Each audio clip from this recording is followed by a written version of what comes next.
le CRD appelle les acteurs politiques à prendre leurs responsabilités face à l'histoire. Parce que le Sénégal, c'est la vitrine de la démocratie en Afrique, surtout en Afrique de l'Ouest. Une Afrique de l'Ouest émaillée de violence, mais surtout de mouvements djihadistes, terroristes. Donc, fondamentalement, aujourd'hui, nous savons que la sécurité et les questions institutionnelles et démocratiques donc, doivent être des priorités. Et tel n'est pas le cas au Sénégal. Notre démocratie est fragilisée et l'affaire de la troisième candidature du président de la République est au cœur, et sa volonté également de réduire l'opposition à sa plus simple expression. C'est pourquoi, fort de tous ces constats, de notre expérience, de l'expérience des leaders qui composent le CRD, de leur sens du dépassement et du sacrifice, on s'est regroupé autour de l'essentiel pour aujourd'hui lancer un appel à tous les Sénégalais de venir rallier cette ambition de redresser le Sénégal, cette ambition de replacer le Sénégal donc, au concert des nations qui ont aujourd'hui bâti la démocratie en Afrique, donc dans le sacrifice et dans la grandeur des hommes qui les incarnent. Donc, le professeur Bouba Diop, également, dans son document très riche, nous parle de la santé, nous parle également du chômage massif, et on en parle tout le temps.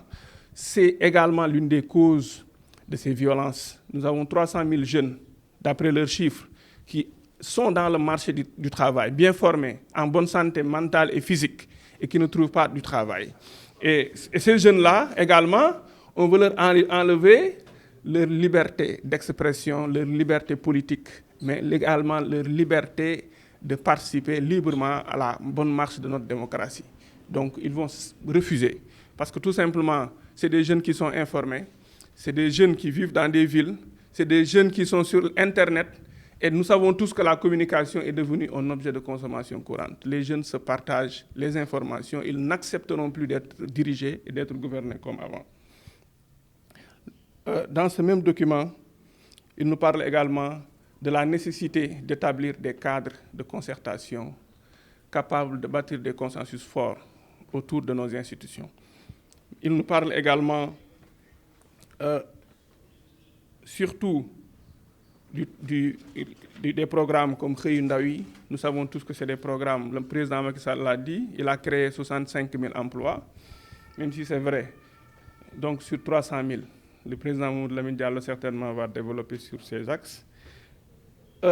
Il fait appel également à la grandeur, au sens de la responsabilité de nos hommes politiques, qui appellent à la violence, qui ont certainement d'autres projets ou veulent aller vers un scénario chaos, on ne sait pas, mais nous savons tous que personne n'est à l'abri.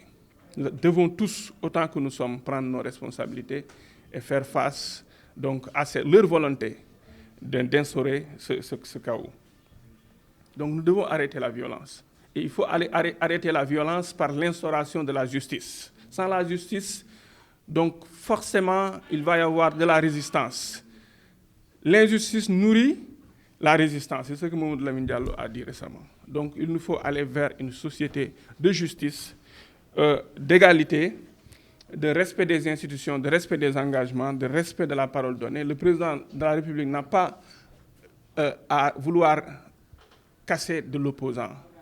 Il ne doit pas avoir la mission de réduire l'opposition à sa plus simple expression. C'est ce qui se reflète dans leur communication, mais également dans leurs actions de manière générale. Donc la tolérance, le dépassement, le pardon doivent être au service de notre démocratie. Donc voilà, en somme, l'économie de ce riche document. Certainement, j'en ai sauté des éléments, mais ils vont y revenir en Wolof.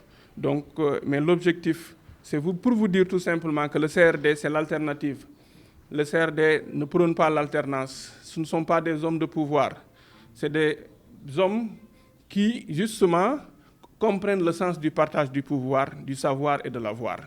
Pour avoir fait le tour du monde, pour avoir fait le tour de l'Afrique, pour avoir été dans des très hautes institutions, c'est des hommes qui ne sont pas imbus de leur carrière personnelle. Sinon, le docteur Diagne n'en serait pas là à être sacrifié, à être mis au frigo dans un ministère.